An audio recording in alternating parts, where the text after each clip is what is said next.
Reginaldo, a gente está ao vivo nessa noite de segunda-feira, então dá as boas-vindas para os seus seguidores e seguidoras e ao nosso convidado Benito. Seja bem-vindo, Benito. Fica à vontade, Reginaldo, a casa é sua. Obrigado, Patrick. Uma boa noite a todos internautas, né? Nossos militantes das redes sociais, quem nos acompanha. Boa noite, Benito Salomão. Obrigado por ter aceito o convite para esse bate-papo. Quero te agradecer. Benito Salomão é mestre em economia, doutorando também na economia, né? Da Universidade Federal de Uberlândia. Isso. E faz o doutorado no Canadá, não é isso? E uma parte, sanduíche. Uma parte no Canadá, outra parte no Brasil. Então, te passar a palavra para as considerações iniciais, né? Depois eu quero conversar um pouco sobre saídas, né? Para a pandemia, em especial, se devemos ou não fazer emissão de moedas ou vender título da dívida pública, e se, de fato, liberar nesse momento liquidez para o sistema financeiro, e o Brasil já liberou 1 trilhão e 200 bilhões para o sistema financeiro, e até agora não chegou quase nada na ponta para quem precisa mesmo, para as empresas, em especial pequena e média empresa. Mas vamos iniciar aqui com a sua saudação. Obrigado, Benito. Em primeiro lugar, Reginaldo, uma boa noite a você, né, a toda a sua audiência aí nas redes sociais. Eu quero agradecer muito esse convite, né? Nós que estivemos debatendo na rádio há umas 2 ou 3 semanas atrás, né? Então surgiu esse contato e essa oportunidade para que a gente possa discutir aqui com seus seguidores rumos para o Brasil, né? Que esse é o nosso grande desafio hoje. Você reapresentar, recolocar o Brasil numa rota de futuro, né? Que nós perdemos. Então, isso me causa muita angústia, Reginaldo, principalmente acompanhando o desfecho da crise do coronavírus, estando aqui no Canadá, um país cujas medidas de combate ao coronavírus, tanto no fronte sanitário quanto no fronte econômico, funcionaram. Então, a gente acompanhar esse festival de barberagens do nosso governo no que se refere aí ao enfrentamento do coronavírus, isso nos causa uma grande ansiedade. Benito, só para comparação, quantos casos confirmados no Canadá você tem e óbitos?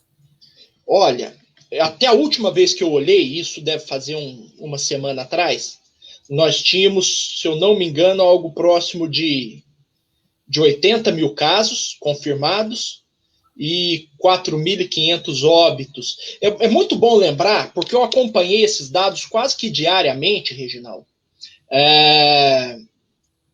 quando a pandemia começou. Então, de uns 15, 20 dias para cá, eu parei de acompanhar diariamente a evolução desses dados. Mas a pandemia, ela apresentou 3 ondas, e essas 3 ondas se deram com a migração geográfica do vírus no mundo, né? A primeira onda se deu na Ásia, né? Principalmente ali China, Irã, Coreia, né? A Coreia sendo ali considerada o grande case de sucesso no enfrentamento do coronavírus. Em seguida, ela migrou para a Europa, principalmente Itália e Espanha, e mais tardiamente no Reino Unido. E a terceira onda se deu com a vinda do vírus para as Américas, né? De forma que no Brasil e no Canadá, a curva de contágio, ela começou muito semelhante, né? Tanto é que durante boa parte da pandemia, o Canadá tinha mais casos de confirmados de coronavírus do que o Brasil. Menos mortes, porém mais casos, né? Tudo bem que no Brasil nós temos o problema da subnotificação, e essa comparação ela não é honesta. Sim. Né? Só que tem um detalhe. O Canadá ele recebe, né, um fluxo de não residentes diário, mensal, muito maior do que o Brasil também. Né? Então, nós temos aqui, por exemplo, 4.000 quilômetros de fronteira seca com os Estados Unidos, que é o epicentro da crise. Né? De forma que, se você pegar o Canadá e olhar a concentração dos casos de coronavírus, você vai ver que o grande problema de coronavírus que nós tivemos aqui foi na província de Quebec, né? E se você for observar o mapa, né, Quebec está do lado de Nova York. Você tem ali, acho que 500, 600 quilômetros, né, da cidade de Quebec. Onde foi o centro nos Estados Unidos, né? Onde foi o epicentro dos Estados Unidos. Então, você pega ali Quebec, Montreal e Nova York, né, em 1.000 quilômetros você tem o problema, era inverno, você tem a questão dos esportes que o pessoal faz ali na província de Quebec. Então, tem sempre esse intercâmbio de americanos e canadenses ali naquela região. Se você tirar essa região do Canadá, essa província em particular do Canadá, nós não tivemos grandes problemas aqui. Só que o governo agiu bem e agiu rápido, né, para conter a crise. A primeira medida foram as medidas que foram adotadas no mundo inteiro, né? O governo canadense não quis pagar para ver, né, se a gripe, né, se a síndrome gripal do coronavírus é o que realmente aconteceu na Itália, na Espanha e em outros lugares, ou se era, como foi a aposta do governo brasileiro, mais uma gripezinha, mais uma síndromezinha que acabou se manifestando não sendo, né? Então, o Canadá fechou, decretou ali um isolamento social para valer. Esse isolamento social ele funcionou até o começo do mês passado, quando aqui, tal como no Brasil e nos Estados Unidos, o governo da província é que determina o fechamento e a reabertura, né? Então, país continental precisa respeitar a decisão local. O governo federal ajuda como? Pagando para os desempregados, para diminuir a ansiedade, né? Então você tem o Corona Voucher nosso aí que foi de R$600, e digas de passagem, graças ao Congresso nós chegamos a R$600, o governo federal queria dar 200, aqui no Canadá são $2.000, o Corona Voucher do governo federal, porque os governos de província também pagam, né? Então você tem uma série de subsídios, você tem uma série de ajuda às empresas, você tem a ajuda aos estudantes, né, que tiveram Ajuda as empresas no Canadá, os trabalhadores formais e as empresas. Foram crédito você tem várias nacionalizaram medidas. O salário também como o Reino Unido? Aqui você tem, tanto aqui como no Reino Unido como nos Estados Unidos, você tem uma dinâmica do mercado de trabalho diferente no Brasil, né? Então, por exemplo, aqui você tem aquele trabalho horista, né? Você trabalha por hora. Então, quando você decreta o lockdown, aquelas horas trabalhadas, elas deixam de existir. E não há, né, aqui os benefícios de proteção do trabalhador que existem no Brasil. Então, a gente precisa fundo de garantia, né, 13º, esse tipo de coisa não existe aqui. Mas o que o governo canadense fez no exato momento que o lockdown foi decretado? Ele entrou pagando uma quantidade de recursos, né? Mas não é uma quantidade de recursos qualquer, é uma quantidade de recursos que permite o trabalhador sobreviver, né? Tranquilidade, né? Diferente do Brasil. E aí nós vamos começar a falar do Brasil, o Reginaldo. Que foi uma coisa que eu disse numa outra live que eu participei com o pessoal, com os jornalistas de São Paulo. Vamos lá. A Câmara aprovou, no meu entendimento, muito bem aprovado, o chamado orçamento de guerra, né? Que permitiu o governo criar um orçamento paralelo para fazer face às despesas do coronavírus, sem mexer em lei de responsabilidade fiscal, sem mexer na PEC do teto dos gastos públicos. No meu entendimento, uma medida acertada que a Câmara dos Deputados propôs, aprovou e o próprio Congresso sancionou. Se eu não me engano, isso não passou nem pela sanção do presidente da República. Promulgado, é uma PEC. Câmara promulgado.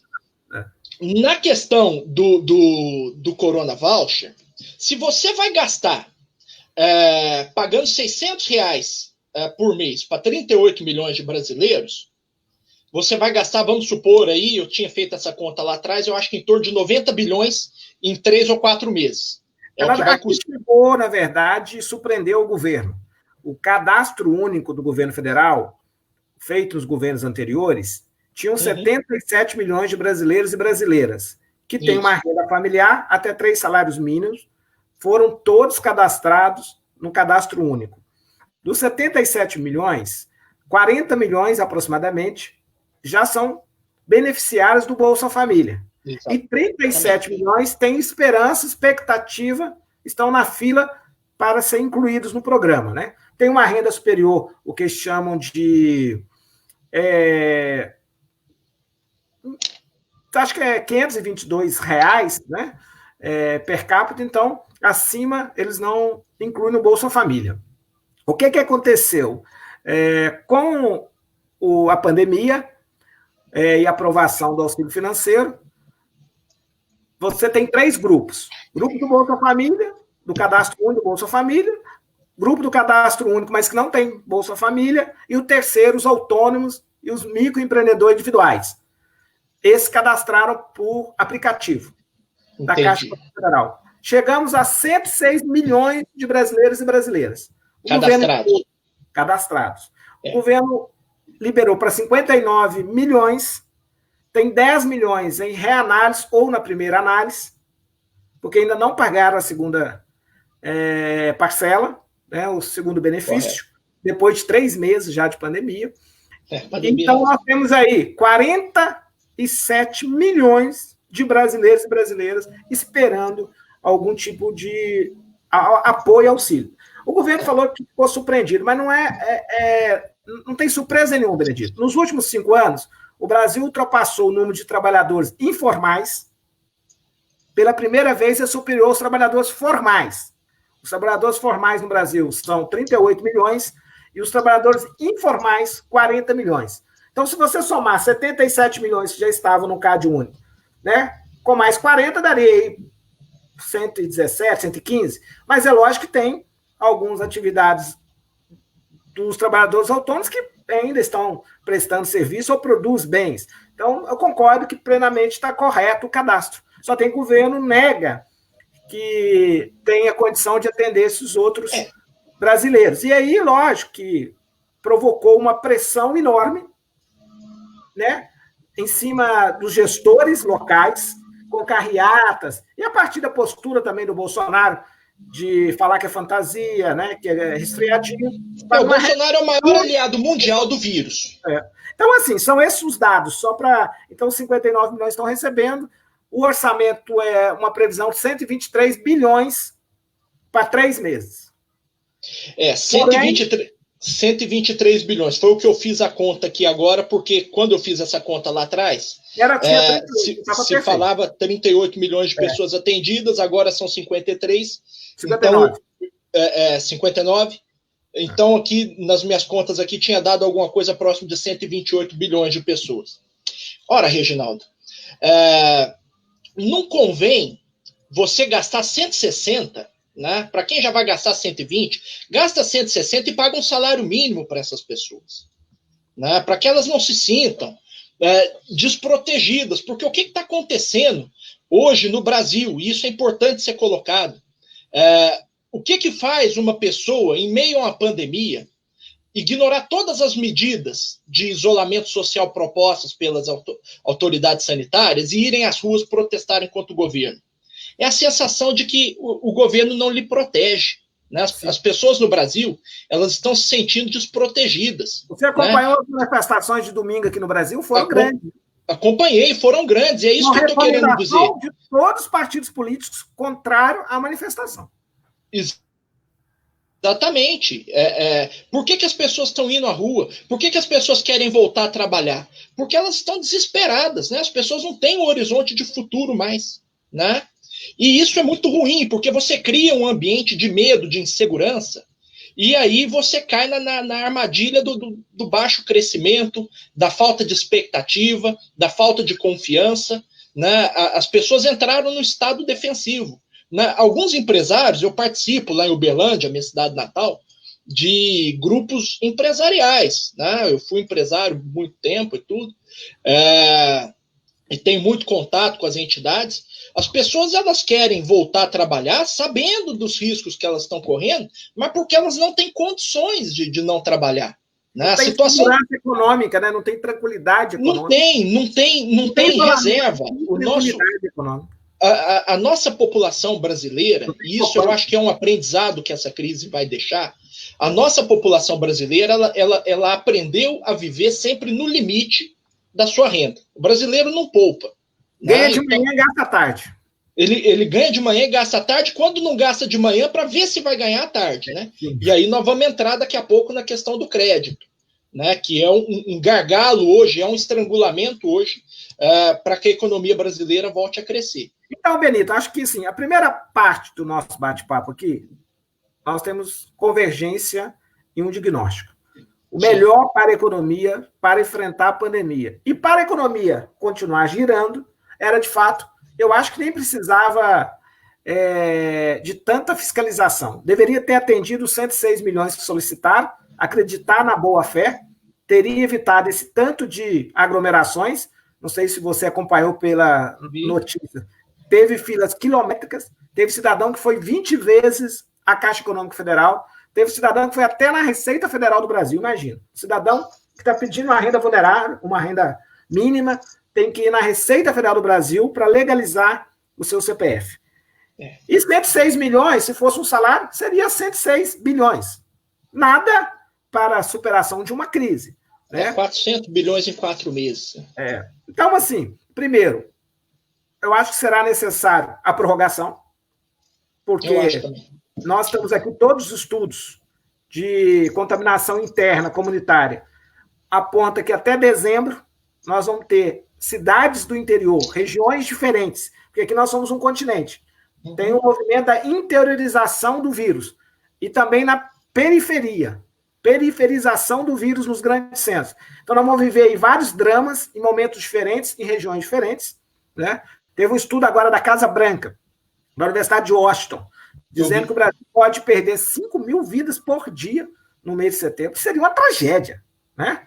Isso aí, lamentável, poderia colocar o Brasil em primeiro país de mortes por coronavírus. Né? Então, espero que isso não ocorra, que a gente consiga evitar, mas com a irresponsabilidade do governo. Então, primeiro passo, que é proteger os mais vulneráveis, fez pela metade.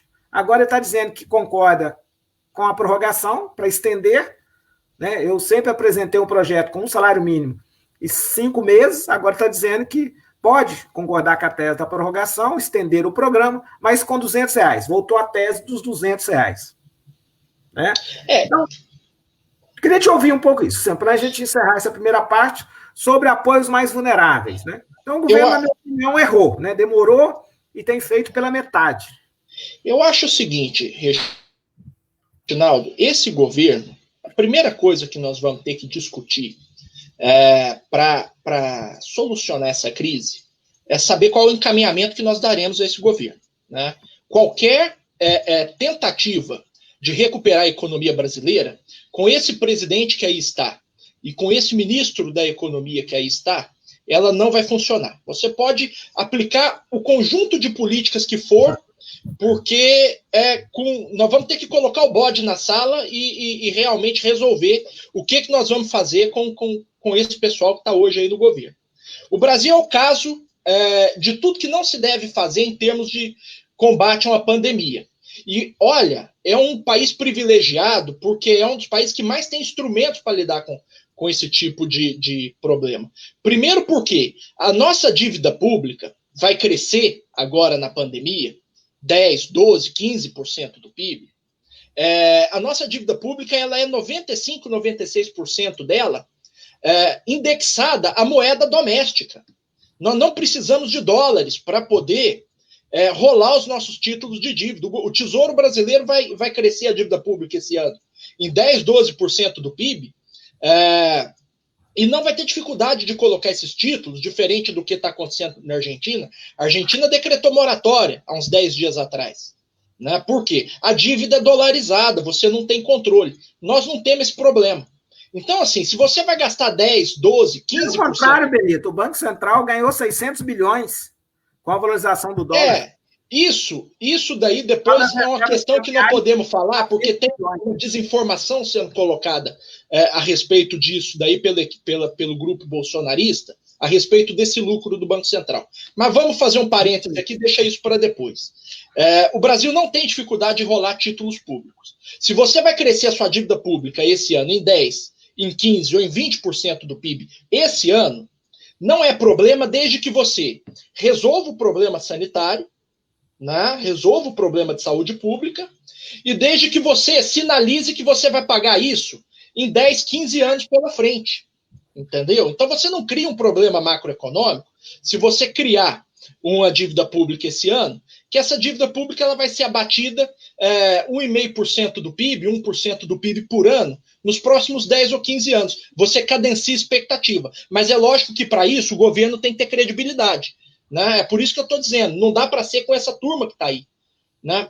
Então eu concordo inteiramente com a sua proposta de paga um salário mínimo e paga por um tempo maior, né, para que essa pessoa saiba que ela não vai morrer de fome durante a pandemia. Só que mais do que isso, né, esse bando de militar no governo, e nós não vimos até agora, né, o Exército Brasileiro levando caminhão-pipa para os subúrbios das grandes cidades, Salvador, Fortaleza, Rio de Janeiro, porque existe, você sabe que existe, onde as pessoas não têm água para se higienizar, né? Então, o estudo da Universidade Americana com relação ao número de mortes, ele leva em consideração isso. Nós temos os Correios, que é talvez a principal, eu não tenho notícia no mundo de outra empresa logística com as características dos Correios, que pode ser utilizada para distribuir mantimentos no norte do país, no extremo norte, nos grotões do país ali, aonde não chegou. É um absurdo, Reginaldo, você ter entre os epicentros do coronavírus no Brasil, Manaus, né? Porque Manaus fica dentro da Amazônia, que é um deserto demográfico, né? Como é que esse vírus chegou lá? Então, assim, o governo deveria, nos primeiros casos, ter isolado a região norte, né? Até porque fica muito mais caro agora você sair dando suporte.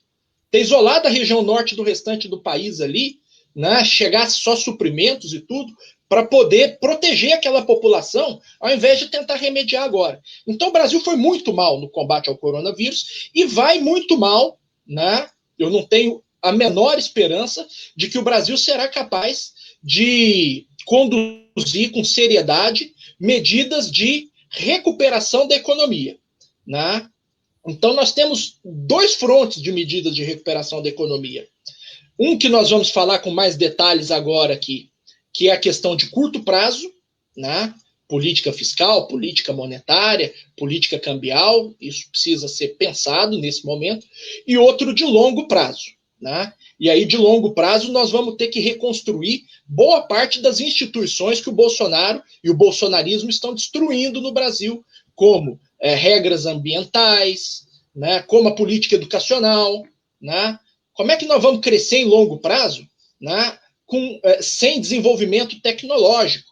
Como é que nós vamos crescer? Eu estou falando com você aqui de um país cujo carro elétrico já é uma realidade, né? O mundo está entrando numa economia de baixo carbono, em cidades inteligentes, internet das coisas, nanotecnologia, e o Brasil está discutindo o quê? O Brasil está discutindo o golpe militar de 64, né? Ou as diretas já dos anos 80, nós estamos numa agenda que não éramos mais para nós estarmos discutindo esse tipo de coisa, né? Independência do Supremo e do Congresso, o tempo todo ameaça à democracia, né? Nós temos problemas ainda do século XVIII, saneamento básico, nós temos esse problema ainda, nós temos problema com energia elétrica, Reginaldo.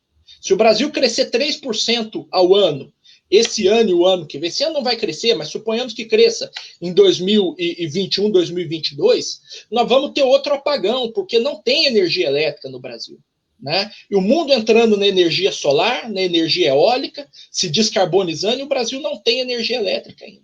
Então, me causa perplexidade saber que nós estamos num país cuja o enfrentamento da crise no fronte social e sanitário, ele foi ruim, né, para ser sutil, e o enfrentamento na questão econômica não vai ocorrer porque o ministro da Fazenda é um anão intelectual, né, ele é uma pessoa que não estuda há 40 anos, e ele, de certa forma, acredita que o ciclo econômico ele vai convergir de novo para uma trajetória de crescimento, que, aliás, já não estava acontecendo antes do coronavírus. O Brasil já não estava crescendo antes do coronavírus. Primeiro trimestre, sem isolamento, porque praticamente março não teve isolamento, 1,5% negativo o PIB.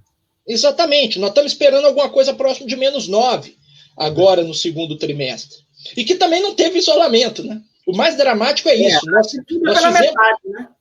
Nós criamos uma falsa dicotomia no Brasil entre salvar a economia e salvar as vidas, né?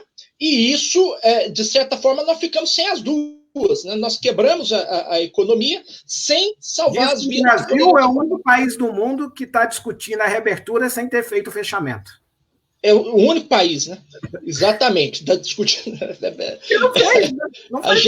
A gente ri de nervoso, né, desse tipo de coisa, porque. Agora, meu querido, vamos lá.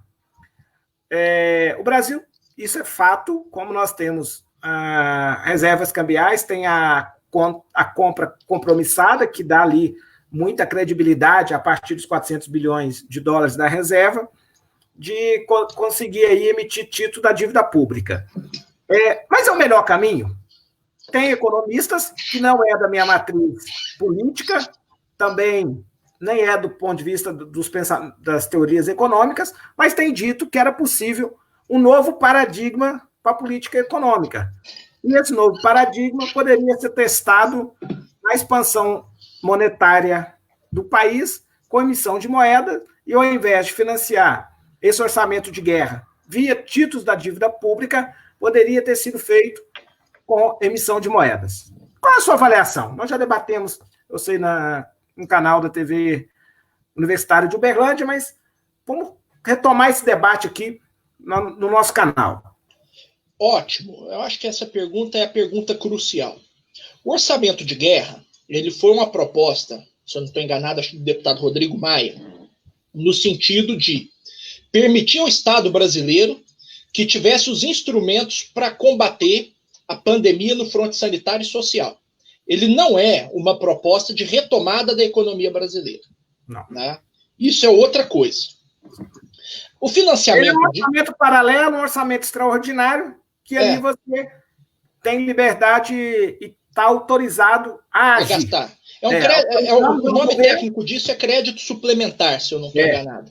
Né? Você autoriza o governo a gastar durante a vigência do decreto de calamidade, desde que esse gasto seja direcionado às medidas direcionadas ao coronavírus. Gastos eventuais e não despesas permanentes. Exatamente.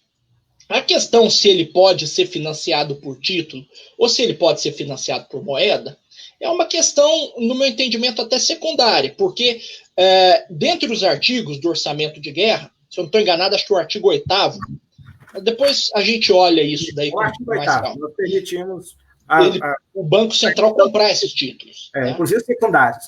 Exatamente. Então, o que acontece? Isso é uma forma indireta de emitir moeda, né? Porque essa é uma prática que hoje é vedada pela Lei de Responsabilidade Fiscal, e aí o Congresso foi lá e autorizou o Banco Central comprar títulos. Na prática, o Banco Central imprime moeda e repassa ao Tesouro, e o Tesouro repassa a contrapartida em título. Por que isso é importante? Porque isso dá uma certa segurança aos investidores que compram a dívida pública no Brasil, de que o Tesouro está se endividando agora, mas ele tem a intenção de se desendividar no futuro. Então, dá a impressão para os credores da dívida pública brasileira, que são, na verdade, os pequenos poupadores, de que o governo ele será solvente no futuro. Né? Essa conta vai ser paga em algum momento no tempo. Então, esse é o primeiro ponto. O segundo ponto, que é o que mais me inquieta, é como estruturar uma proposta de saída da crise. Né? Por quê? Nós vamos sair da crise do coronavírus com a economia em frangalhos. Nós já entramos frágeis nessa crise, Reginaldo. Então, assim, nós já entramos crescendo pouco, nós já entramos com a dívida pública elevada para padrão de país de renda média, nós já entramos com nível de desempregados muito alto, né, com nível de desemprego muito alto. Então, como o Brasil pode resolver essa questão em curto prazo? A política fiscal, ela vai ter um limite, né? Nós vamos crescer os nossos gastos públicos e a nossa dívida pública esse ano, né? Mas nós vamos chegar em algum momento de talvez 2021, 2022, isso vai ter chegado num ponto limite. Nós não vamos ter condições mais de ficar expandindo o gasto público. Então, à medida que eu vislumbro como podemos chegar a 95% de endividamento do PIB, né? Isso não é problema. O problema é o seguinte, a trajetória. Chegar em 95% ano que vem não é problema. O problema é se em 2022 isso estiver em 105%. Né? Aí nós vamos ter problema de rolagem de dívida pública. Se chegar em 95% do PIB o ano que vem, e esse nível for mantido, a gente conseguir ali crescer 1,5%, que é o que o Brasil cresceu na última década, e manter ali um nível de rolagem da dívida pública ali em 4,5% do PIB, nós vamos precisar ali de um esforço fiscal de 3% do PIB, vamos pensar aqui, para estabilizar essa relação dívida-PIB. Aí isso é uma outra discussão, depois nós podemos até entrar nela. Mas para retomar a economia, o gasto público não vai conseguir, né, por razões estruturais do nosso ambiente macroeconômico, conduzir, como muitos economistas têm proposto, essa retomada. Né, que é o que acontece hoje. A gente vê muitos economistas aí defendendo tirar os investimentos públicos da PEC do teto e estabelecer uma política de obras públicas. Não que eu não queira, né, mas é porque as condições de caixa do governo federal não vão permitir. Né? A Alemanha está fazendo isso agora, mas a Alemanha tem 30 anos de rigor fiscal, né, que ela plantou atrás. Nós não. De forma que o meu entendimento é tentar estimular o gasto privado dos setores da economia brasileira, seja ele pessoa física, seja ele pessoa jurídica, mas como? Né? Como fazer isso? Aí veio a proposta que nós discutimos lá na rádio, e que você disse que tinha alguns projetos nesse sentido. Nós não vamos conseguir estimular o gasto privado no atual nível de endividamento das nossas famílias e das nossas empresas. Né? Então, o comprometimento da renda das famílias com pagamento de financiamentos, ele está na ordem de 40% do orçamento das famílias. Né? Acho que 14% ou 15% disso é com pagamento de crédito imobiliário, crédito direcionado de alguma forma. E os outros 25% são modalidades de alto custo. Né? Rolagem de cartão de crédito, rolagem de cheque especial, crédito consignado, etc. Então, as famílias, elas estão caminhando para um momento de desemprego, elas estão caminhando para um momento de queda na renda e tendo que honrar com essas obrigações. E aí veio a minha inquietação, que é uma inquietação moral. Depois nós temos que aprimorar isso do ponto de vista técnico. Mas a minha inquietação hoje, ela é do ponto de vista moral. O Banco Central financia gasto público, o Banco Central está autorizado a financiar empresas com IPO aberto na Bolsa de Valores, o Banco Central está autorizado, o Banco Central não, os bancos públicos, o Banco do Brasil, rola crédito rural a juros subsidiado, e por que nós não podemos agora rolar ou absorver esse endividamento de famílias e de empresas de micro e pequeno porte? Essa é a minha inquietação do ponto de vista moral. Então, você pega esse orçamento das famílias, você exclui o que é dívida imobiliária, né, o que é dívida com alienação de patrimônio, e isso as famílias continuam pagando, isso é obrigação delas. Mas você pega essas outras modalidades de crédito, e o Banco Central, que tem moeda no seu passivo, um passivo de custo zero, o Banco Central vai lá e compra essa dívida que hoje está no sistema bancário, né? Muitos inadimplentes por causa disso, mas muitos que vão entrar em inadimplência ainda. Isso seria uma espécie de um redesconto, né? Lá nos manuais de política monetária, o Banco Central tem 3 modalidades de política monetária mais comuns nesse tipo de situação.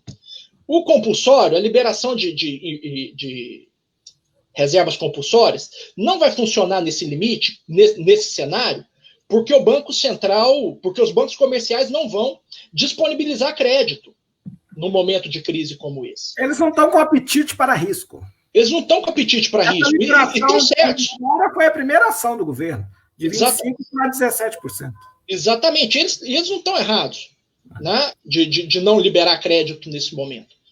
Mas mesmo que liberasse, nós temos um problema grave, que é a quantidade, talvez de 40, 45 milhões de pessoas no Brasil desbancarizadas, né, que não teriam acesso a esse instrumento de política macroeconômica por estarem alijados do sistema.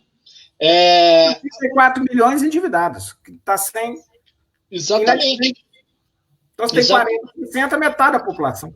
Então, você simplesmente fazer política monetária expansionista nesse sistema, simplesmente imprimir moeda, não vai resolver porque os bancos vão empossar esse dinheiro. Entendeu? Esse dinheiro vai virar título de dívida que um banco compra do outro, né? E isso não vai chegar na ponta.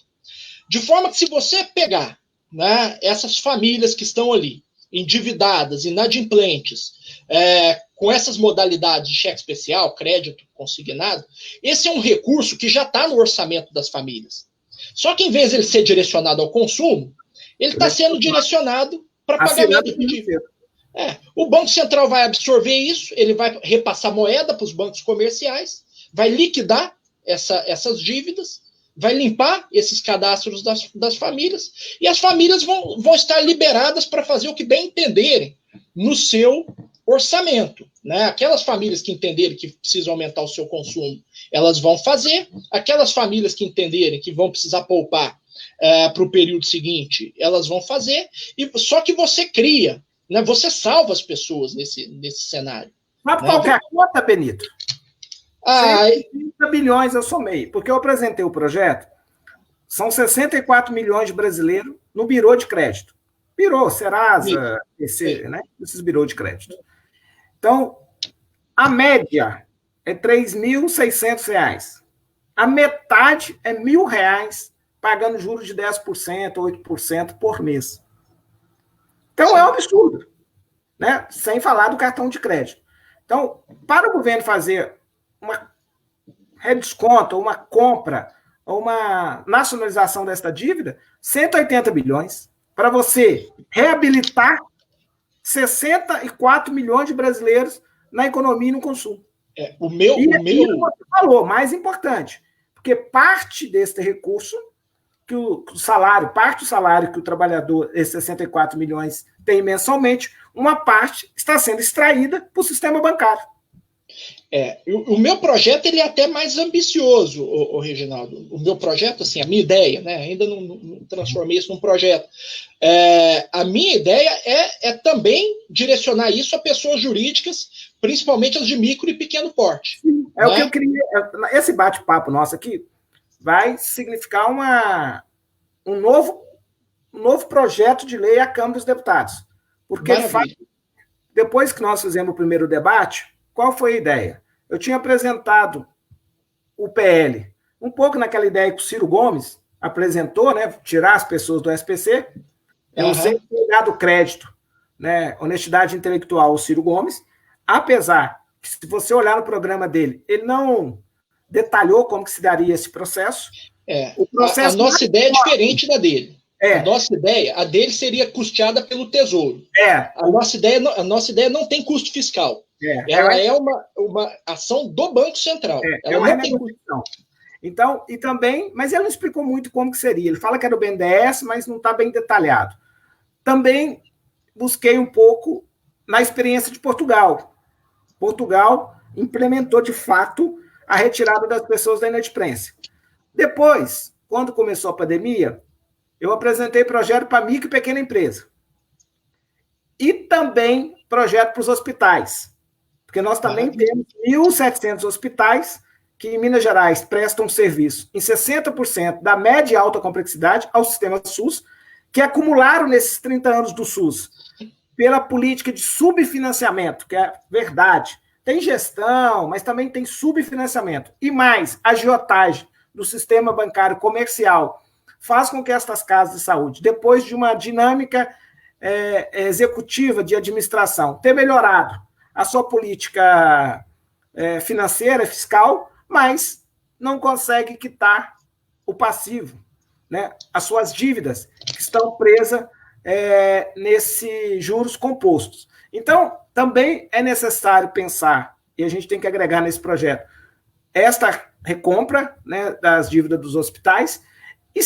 Aí você tem hospitais, 64 milhões de brasileiros, micro, pequena empresa, se não for muito, mas o Brasil também terá que resolver um outro problema pós-pandemia, a falência dos subnacionais.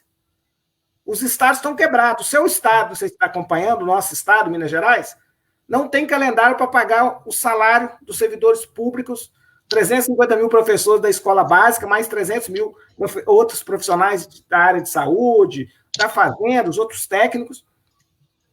Até agora não tem um calendário. E o salário de abril foi pago no dia 28 de maio. O salário de abril. Minas tem um déficit de 12 bi e paga 6 bi ano à União. De juros à União. Não sei.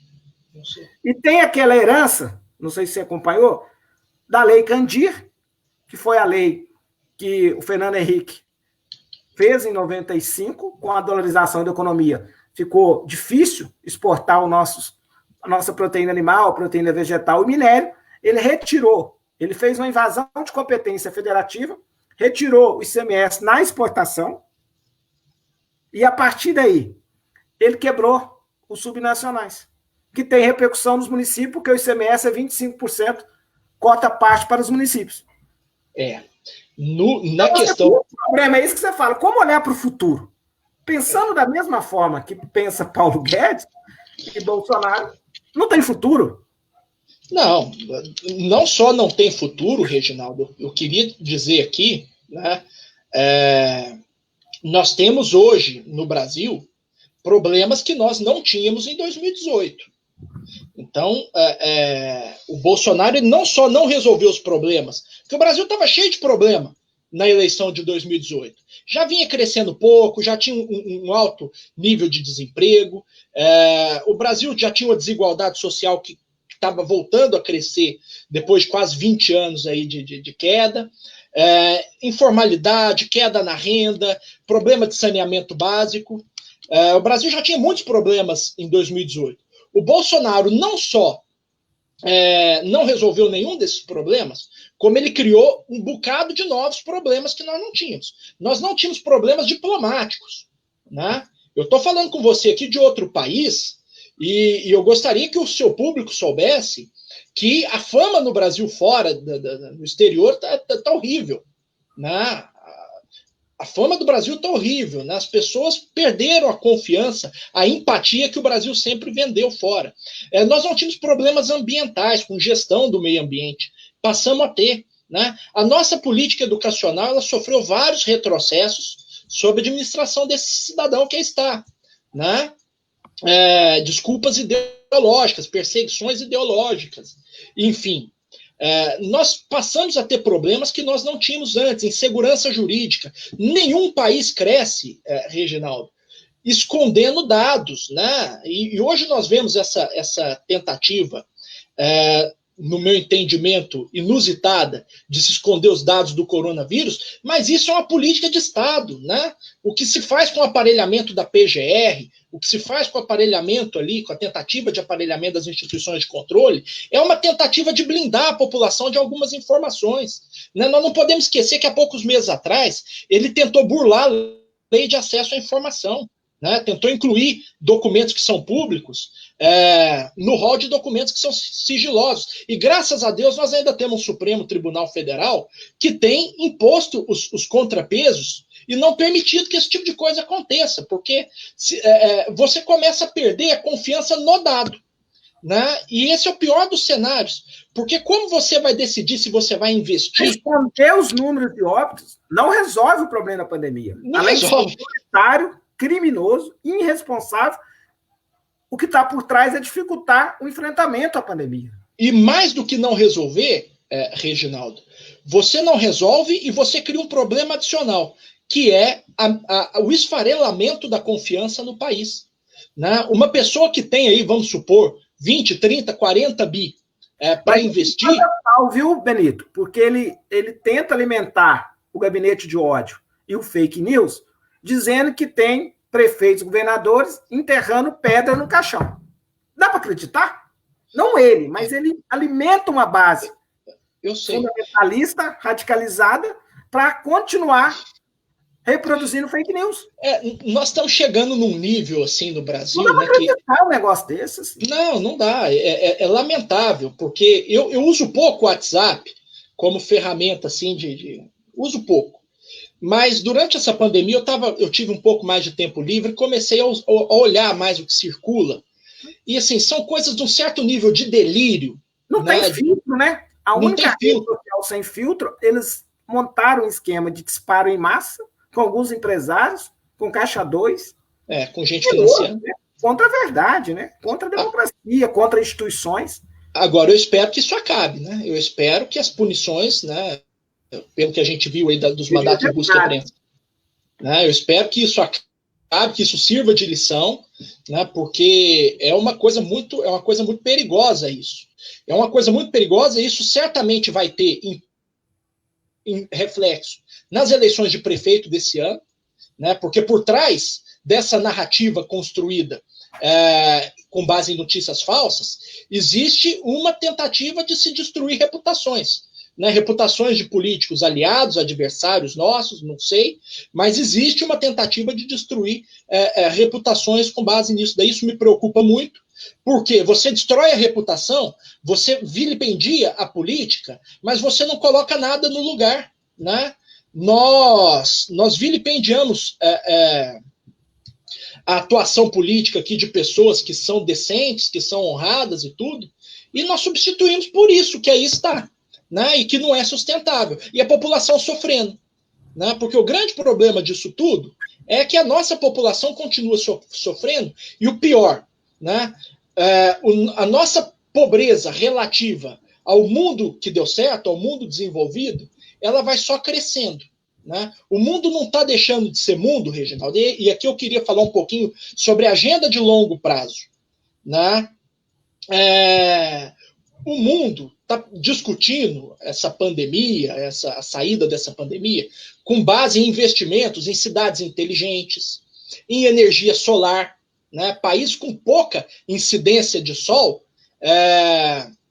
com energia solar, com energias limpas, renováveis. O mundo está discutindo o deslocamento da fronteira tecnológica e científica e o impacto disso no emprego, né? Porque a gente sabe que produtividade desemprega, então você tem que pensar política pública para isso.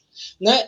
E no Brasil, nós não conseguimos sair da armadilha que nós entramos, de polarização política, de brasileiros contra brasileiros. Isso agora me parece que está tendo um desfecho no sentido de isolar o bolsonarismo, e eu espero que isso possa incorrer no impeachment dele o mais rápido possível, porque quanto mais tempo ele permanecer, mais tempo nós vamos demorar para discutir uma agenda propositiva que possa recolocar o país no rumo da prosperidade.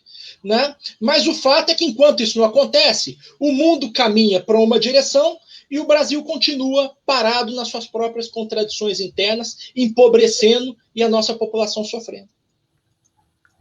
Tem concordância. Eu acredito que a agenda de futuro e tem uma reforma que está assim, na agenda do próprio Paulo Guedes.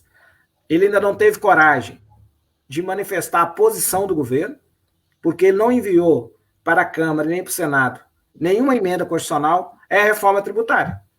Apesar de ter duas proposições, a PEC 45 na Câmara e a PEC 110 do Senado, nenhuma foi enviada pelo governo federal. Por uma questão simples, Benito. Ele não quer posicionar, do ponto de vista real, como que se dará o ajuste fiscal para além do favorecimento do capital rentista. Isso é uma preocupação. Não tem equilíbrio se não mexer no sistema tributário. Eles vão falar assim, mas a esquerda não tem responsabilidade com o equilíbrio fiscal. Nós temos. Agora, qual instrumento deveria ser utilizado pós-pandemia? seria o instrumento de tirar a regressividade, os impostos indiretos e transferir essa incidência para o sistema direto e progressivo de imposto. Aqui no Brasil, todo imposto de renda e patrimônio representa 6% do bolo tributário brasileiro. No seu país, deve ser mais de 70%. Seu país não, Brasil, mas onde você está estudando, desculpa, no Canadá, os países da OCDE, imposto sobre renda e patrimônio chega a casa de 70% do bolo tributário nacional. É verdade. Então, isso ter saída, que olha para os mais pobres, que combate as desigualdades. Nós vamos ter que pensar, isso que você está me falando, eu tô me lembrando aqui, porque nós estamos aqui às vésperas de uma eleição dos Estados Unidos. Então, eu pude acompanhar isso aqui. Em novembro, né? Eu acho que é novembro, exatamente. É um pouquinho depois das nossas. Mas aqui teve o processo de prévias democratas que eu acompanhei praticamente todo aqui, né? Então, e isso que você está dizendo é tão verdade, porque... E depois nós podemos até discutir quais são os instrumentos de progressividade, que isso é uma das minhas áreas de estudo, eu adoro discutir sobre isso. Mas, veja bem... Vamos marcar uma nova live só para falar sobre isso. Como buscar o equilíbrio fiscal, protegendo o pobre, combatendo as desigualdades, recuperando o pacto federativo, o reequilíbrio federativo, porque municípios e estados estão quebrados e vai entrar em colapso. Exatamente. Vai entrar em colapso daqui 3, 4 meses, porque o auxílio financeiro que o Paulo Guedes impôs ao parlamento brasileiro é medíocre, chama socorro, e a Constituição prevê que é obrigação constitucional da União manter os subnacionais, e ele impôs um socorro de 30 bilhões aos estados, ridículo, de 4 parcelas, não foi uma compensação às perdas da arrecadação por causa da pandemia e das medidas de isolamento social. E a outra questão é ter condição de ter políticas compensatórias. Esses 3 desafios dependem, na minha opinião, exclusivamente da reforma tributária. Acho que a gente poderia marcar um debate sobre isso, né? Mostrando modelos da OCDE, né? Tem estudos que comprovam como a OCDE tributa. Só um dado que me deixou extremamente assustado. No país como a OCDE, o consumo, o imposto indireto é no máximo 15%. No Brasil, 50%. Então, uma pessoa que tem R$45, Benito, lá em Uberlândia, ou lá em Bom Sucesso, São João do Rei, aqui em BH, pagam R$522,50. Apesar que ele tem a impressão que ele não está pagando, porque como ele paga embutidos nos bens ou nos serviços, ele acha que não está pagando. Ou nas tarifas públicas, né? Só na conta de energia, 31% é ICMS. Exatamente. Se você acumular os outros impostos, vai para mais de 40%. Eu quero te mostrar alguns estudos. Ele paga 44%. Uhum. Depois vai falando. Eu quero te mostrar alguns estudos, porque nessa parte de federalismo fiscal, eu já tenho algumas coisas publicadas e eu quero outras em caminho de publicação. E quando eu for a Brasília, eu quero me sentar com você e te mostrar alguns estudos que nós desenvolvemos sobre instrumentos que os próprios municípios podem se valer para fortalecer de forma progressiva a sua estrutura fiscal. Isso faço questão de te mostrar os estudos que nós estamos desenvolvendo, professor Júlio Costa, lá do Instituto de Economia da UFO, e outros colegas, muitos aí que nós publicamos em parceria, mas eu queria te contar, te narrar, que durante as prévias democratas, um dos candidatos do Partido Democrata à presidência era o Mike Bloomberg, né? Não saber pronunciar isso não, que é o dono da emissora de televisão lá, é um bilionário americano. Posiciona mais bilionário do que o Trump. Ele é mais bilionário do que o Trump, sem dúvida nenhuma. E ele era candidato até uma postura que eu julgo bastante decente, né? Durante as prévias e tudo. Acabou não se viabilizando. Mas durante os debates do Partido Democrata, ele dizia que a plataforma de governo dele, além de questões ambientais, né, de questões que os Estados Unidos se esvaziaram do debate ao longo do governo Trump, ele defendia aumentar impostos para bilionários como ele, né? E isso nos mostra uma reflexão, porque a gente vê o George Soros fazendo filantropia no mundo inteiro, com seu dinheiro. O Donald Trump saiu da Organização Mundial da Saúde, tirou os Estados Unidos do financiamento, 500 milhões de dólares, que era o repasse dos Estados Unidos para a OMS. O Bill Gates foi lá e doou 150 milhões de dólares, acho que ficou com vergonha, né, do Donald Trump. E aí você vê o Mike Bublé, você vê uma diferença de elite. Né? É muito diferente você ter uma elite como eles têm aqui, que é uma elite acostumada a fazer filantropia, acostumada a manter museu, acostumada a manter,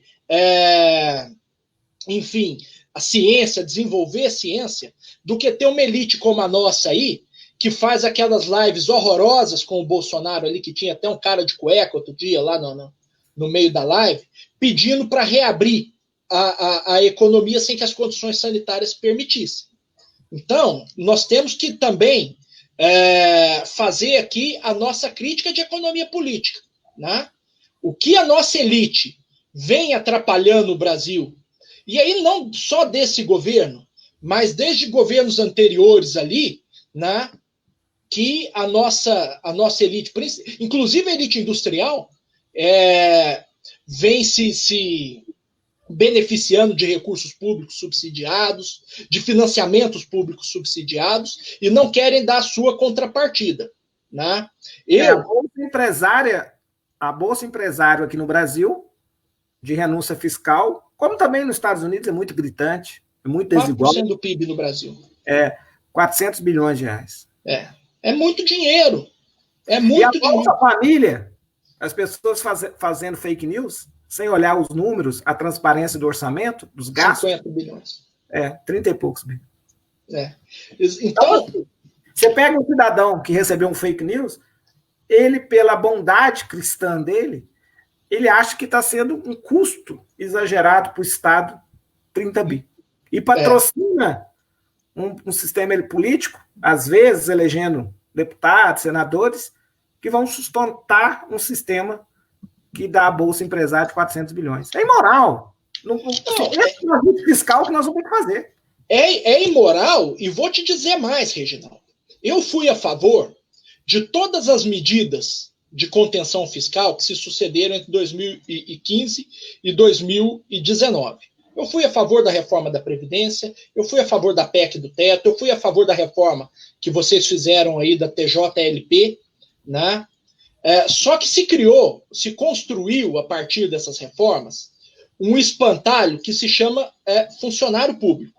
Então, as pessoas começaram a bater nos funcionários públicos como se eles causassem exclusivamente esse rombo que aí está, e não olharam para o outro lado, né, que são os gastos tributários que o governo dá para setores, sem nenhuma contrapartida. Porque uma coisa é você fazer política industrial, como faz a Coreia, que obriga o empresário a ter participação em market share internacional, né, que obriga o empresário... É fundamental. Você falou de elite industrial brasileira. Sobrou quase nada. Ela foi derrotada pela elite financeira, especulativa. Não, e o que sobrou... O Brasil hoje é dominado por uma elite financeira. E o que sobrou graças a subsídios do Tesouro. Sobrou graças à Bolsa Empresária. Um país que gasta 300, 400 bilhões por ano para manter negócios funcionando, está errado. Né? Tá errado. Então, isso vira markup. Então, nós temos que criar um capitalismo de verdade. Né? Se esse cara não tem condição de competir, o Estado não tem obrigação, né? A sociedade brasileira não tem obrigação de fazer esse esforço para que ele continue existindo. Né? Não tem obrigação para que isso aconteça. O custo está ficando pesado. Né? Nós fizemos agora uma reforma da Previdência que instituiu a alíquota progressiva para servidor público. Nós provavelmente vamos ter 2 anos sem reajuste no Serviço Público Federal. Né?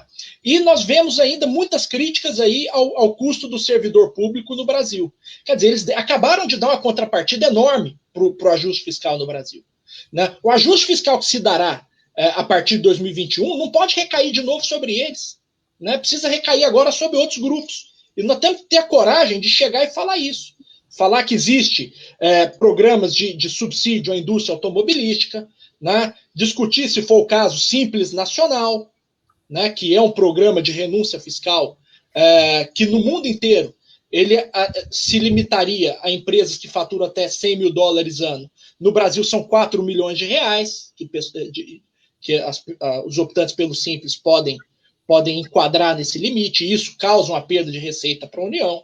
Então nós temos muitas ineficiências que foram construídas, né, e é por isso que o dinheiro nunca dá, né? Porque tem sempre alguém se beneficiando mais do que deveria. E teremos que cobrar, né, para a gente... Estamos chegando ao final aqui, nosso bate-papo, mas nós teremos que cobrar, evidente, imposto de quem recebe das empresas jurídicas, né? Os lucros e dividendos. Você sabe que em 1995 foi o último ano que cobrou lucros e dividendos, imposto de renda. Eles receberam um montante de 20 bilhões.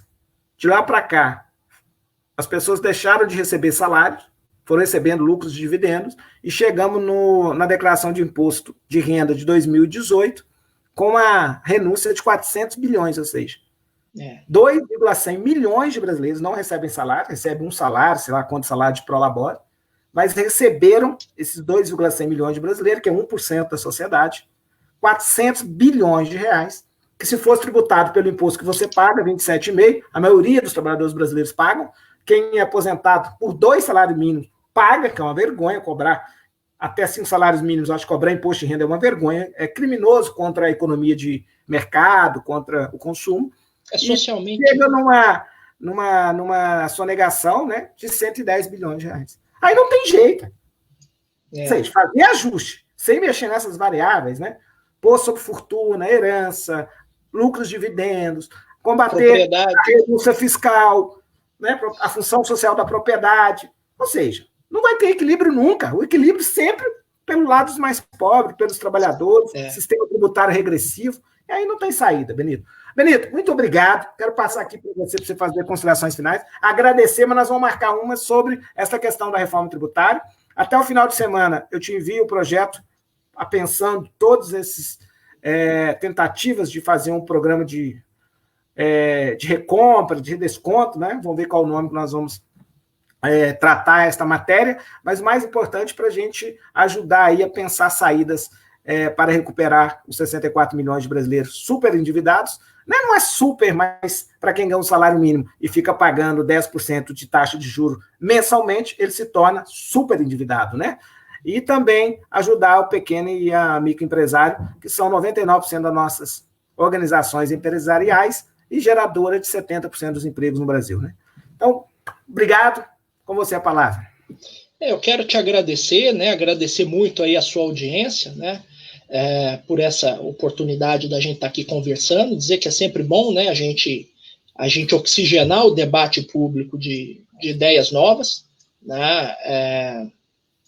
Dizer que é possível, né, com paciência, com perseverança, a gente sair dessa crise. Quero pedir para as pessoas que estão nos assistindo até agora para manter o isolamento social, né? Então, para se cuidarem, para se protegerem, né? Infelizmente o governo não faz a parte dele, nós temos que fazer a nossa.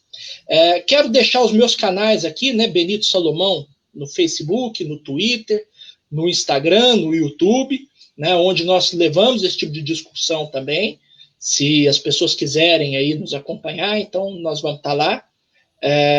E dizer que eu estou à sua disposição, Reginaldo, para novas conversas. A questão federativa é uma questão que eu entendo muito, que eu entendo bem, então nós podemos discutir saídas para esses estados, principalmente para municípios. Eu trabalho mais com municípios. Que é o mais importante, né, Benito? Onde a gente ocorre, né? Exatamente. É abstrato. Sem dúvida nenhuma, né? Até a frase do Montoro, Clinton também falava isso. As pessoas vivem nos municípios, né? Então nós temos que olhar com carinho. Nós temos muitos dados sobre isso. Essa é a primeira de muitas outras conversas que nós teremos aí, certamente. Obrigado. Um grande abraço, querido. Tchau, tchau. Valeu.